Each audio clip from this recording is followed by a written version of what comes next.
सभी को राधे राधे, जय श्री श्याम। कहते हैं भगवान, भगवान की भक्ति, भगवान के भक्त और गुरुदेव सब एक होते हैं। हमें इन सब में कोई डिफरेंस नहीं समझना चाहिए, क्योंकि अगर हम भक्ति करते हैं, अगर हम भजन करते हैं, अगर हम भगवान का नाम लेते हैं या फिर हम गुरुदेव का नाम लेते हैं, तो सब एक ही है, कोई भी अंतर नहीं है। तो चलिए, आज का दिन बहुत ही ज़्यादा पवित्र है, क्योंकि आज सावन मास भी है, आज हमारा सोमवारी भी है और आज पुत्रदा एकादशी भी है, जो कहते हैं पुत्र के लिए किया जाता है और जिसका व्रत करने से वाजपेयी यज्ञ की प्राप्ति भी होती है। तो मैं उम्मीद करती हूँ कि आपने सोमवारी भी रखा होगा और एकादशी व्रत भी रखा होगा। खैर, एक से कहते हैं ना, एक पंथ दो कार्य, आज का दिन वैसा ही है, बहुत ही शुभ है।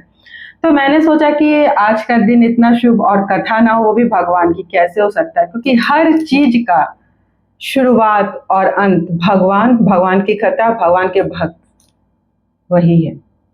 तो मैं जो आज लाई हूँ आप लोग के लिए, मैं एक भगवान के ही रूप की कथा लेके आई हूँ। कहते हैं भगवान के अनंत रूप हैं, लेकिन जो श्रीमद् भागवत में है वो 24 है और ऐसे जो कहते हैं वो है 10 अवतार। लेकिन मैं कोशिश करूंगी आपको 24 अवतारों के बारे में बताइए। जो आज जिस भगवान के रूप की कथा लेके आई हूँ वो है मत्स्य अवतार, मतलब मछली के अवतार। तो मुझे पता है आप लोग ये सोच रहे होंगे कि भाई आखिर कथा का है। ऐसे तो देखिए सबको सब कुछ पता होता है, सबने भागवत के माध्यम से, अपने बड़े बुजुर्गों के माध्यम से, किसी न किसी के माध्यम से वो जरूर सुना है। लेकिन कहते हैं ना कि कोई प्रिय चीज बार बार देखो, बार बार छुओ, बार बार एहसास करो तो वो हमें बहुत अच्छा लगता है। वैसे ही भगवान की कथा भी होती है, भगवान का रूप भी होता है। तो ये है मत्स्य अवतार, मतलब मछली का अवतार। इसमें भी भगवान को प्रकट होने का एक रीजन था, आपको पता है क्यों? क्योंकि कहते हैं ज्ञान, इंसान को ज्ञान बहुत जरूरी है।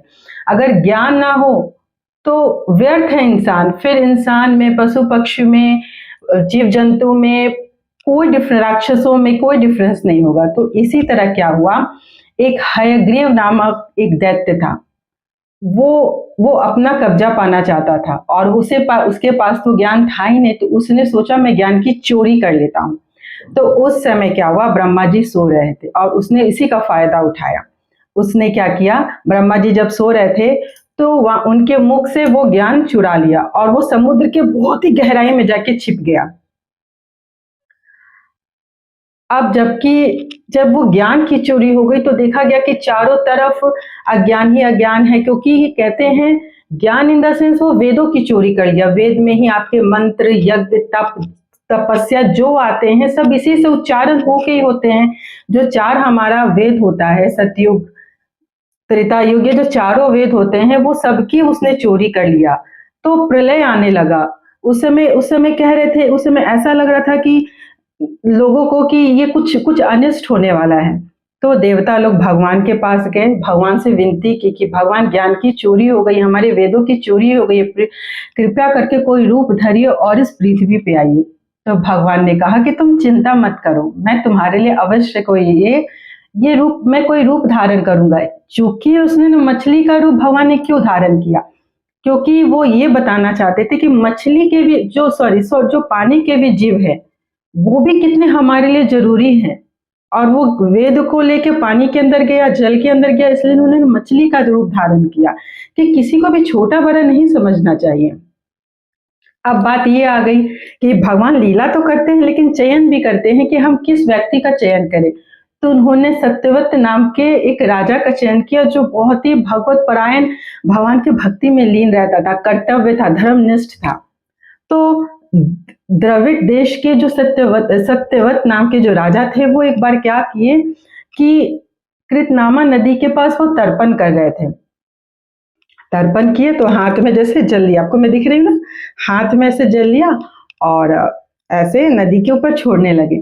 तो जब उन्होंने छोड़ा तो देखा उनके हाथों पे वो मछली आ गई। तो उन्होंने सोचा कि मैं डाल देता हूँ, समुद्र में ही नदी में डाल देता हूँ, मछली तो यहीं रहती है। पर उस मछली ने कहा कि हे राजन, मुझे यहाँ न छोड़े, ये जीव जंतु, ये बड़ी मछलियां मुझे खा जाएंगी। तो उन्होंने क्या किया कि अब उनका कमंडलू जो था, जो जल पात्र था, उसमें लेके वो मछली को डाल दिया। तो थोड़ी देर में उन्होंने देखा कि मछली का आकार बड़ा हो गया। तो उन्होंने सोचा मैं मटके में डाल देता हूँ। तो वो घर गए और मटके में उस मछली को डाल दिया। देखिए फिर उन्होंने थोड़ी देर में देखा कि वो मटका का जो शेप होता है उससे भी वो बड़ी हो गई, अर्थात वो उसमें रह नहीं पा रही थी। उन्होंने सोचा कि चलो मैं इसको सरोवर में ही डाल देता हूँ। जब वो सरोवर में डाले तो वो सरोवर का जो जल था एकदम उसके लेवल में वो मछली हो गई और वो उसमें रह नहीं पा रही थी, क्योंकि वो मछली को तो थोड़ा ज्यादा जगह चाहिए ना रहने को। राजन ने मन ही मन सोचा कि ये कोई ऐसा ही नहीं हो सकता है, जरूर इसमें कुछ कुछ है।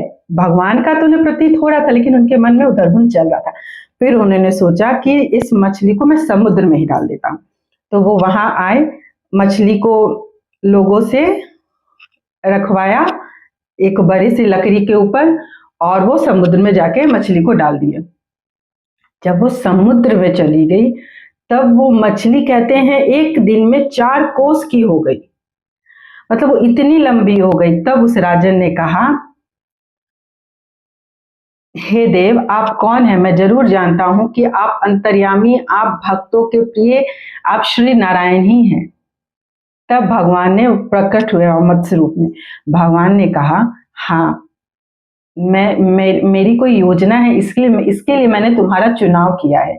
आज से 1 सप्ताह बाद जल प्रलय आएगा, ये पूरी सृष्टि जल में लीन हो जाएगी। तो तुम क्या करना, सप्त ऋषि जो हमारे 7 ऋषि हैं, जीव जंतु, सूक्ष्म शरीर, उनका सूक्ष्म शरीर, बीज, खाद्य पदार्थ, वनस्पति, औषधि, सबको लेके समुद्र के पास एक नाव आएगी और तुम बस उसमें बैठ जाना, कुछ मत सोचना, तुम सिर्फ ये काम करना। जब से भगवान ने कहा, और उसके बीच में जो 1 वीक का गैप था, उस बीच वो देख रहे थे कि कुछ ना कुछ अनिष्ट हुआ जा रहा है, हुआ जा रहा है, हुआ जा रहा है। आखिर वो समय भी आ गया। इतना तेज जल प्रलय हुआ, हर जगह से जल भरा जा रहा, भरा जा रहा। वो समय की प्रतीक्षा कर रहा था कब वो नाव आए। और जैसे ही वो नाव आया, उसने सप्त ऋषि को लिया, सत्यवत ने सारी औषधि औषधि ये सब क्यों लिया, क्योंकि सृष्टि के निर्माण के लिए वे बीज, औषधि, ज्ञान जो हमारे सप्त ऋषि वो प्रदान करने वाले थे। तो उन्होंने वो सब मूल चीज को लिए और वो सबको लेके नाव में बैठ गए। अब वो नाव भी इधर उधर ऐसे होने लगी। तब वहां भगवान मत्स्य अवतार में प्रकट हुए, और वहां प्रकट हुए और उन्होंने, वो लोग देखते रह गए। उनका शरीर मछली के रूप में पूरे सोने का था। वो 8 लाख कोस के थे, और उनके मछली के यहाँ ऊपर है ना, ऐसे यहाँ पे एक सिंग था। अब क्या हुआ, वासुकी नाथ की मदद से एक नाव से लेके उनके सिंग तक उसको बांध दिया गया, भगवान ने बांध दिया। और वो पूरी, जब तक वो प्रलय चलता रहा ना, वो नाव भी उस मत्स्य, जो भगवान थे वहां पे मत्स्य अवतार में, वो नाव चलता रहा, प्रलय आते रहा, सब कुछ होता रहा, जल भी ऊपर नीचे होता रहा, पर वो चलता रहा, वो नाव चलता रहा। और भगवान ने ये भी कहा था कि जब मैं वहां आऊंगा तो मैं तुम्हें अपने स्वरूप का ज्ञान दूंगा, मैं तुम्हें बताऊंगा कि परम रहस्य क्या है, परम तत्व क्या है। और ये सब के बारे में मत्स्य पुराण में दिया हुआ है। तो भगवान ने उस दिन सप्त ऋषि को, सत्यवत को अपना स्वरूप के बारे में ज्ञान दिलाया कि आखिर सृष्टि क्या है।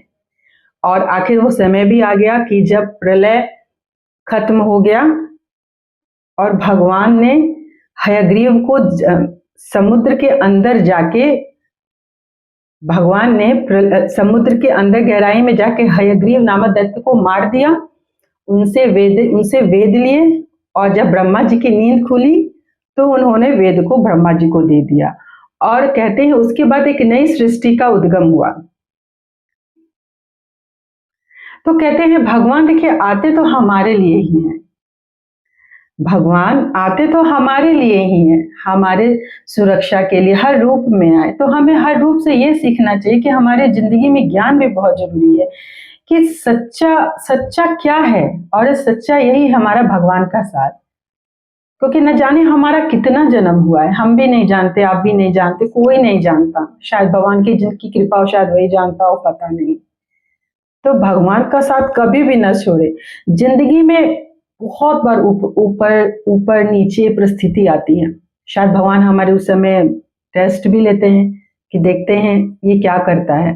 लेकिन हमारा कर्तव्य है कि हमें भगवान का हाथ थाम के बस उन्हीं के नौका में बढ़ते रहना है, उन्हीं के नौका में चलते जाना है, चलते रहना है। तो मैं उम्मीद करती हूँ आपको मत्स्यावतार की कथा बहुत अच्छी लगी होगी। मैंने नेक्स्ट एकादशी के दिन आपके साथ फिर एक दूसरे रूप की कथा लेके आऊंगी, भगवान की कथा, और उससे क्या संदेश मिलता है। तो हमारे जीवन में ज्ञान, भगवान का विश्वास,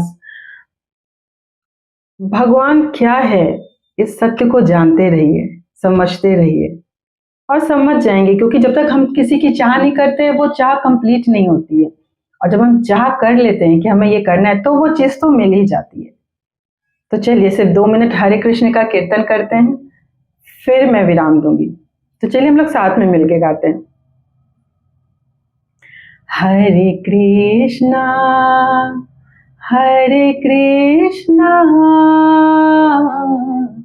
कृष्ण कृष्ण हरे हरे, हरे रामा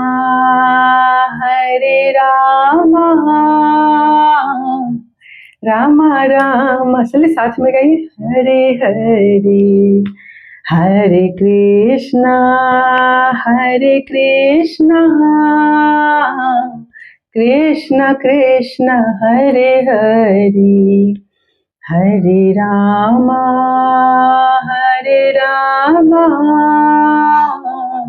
रामा रामा हरे हरे, हरे कृष्णा कृष्ण कृष्ण हरे हरे, हरे रामा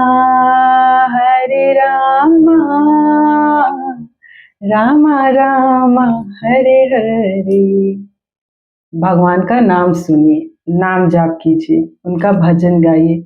काम जब से पैदा हुए और जब तक रहेंगे तब तक है, पर उस काम को भगवान को अर्पित कर देना और उस काम में भगवान का नाम स्मरण करना सबसे पहली पूजा यही है।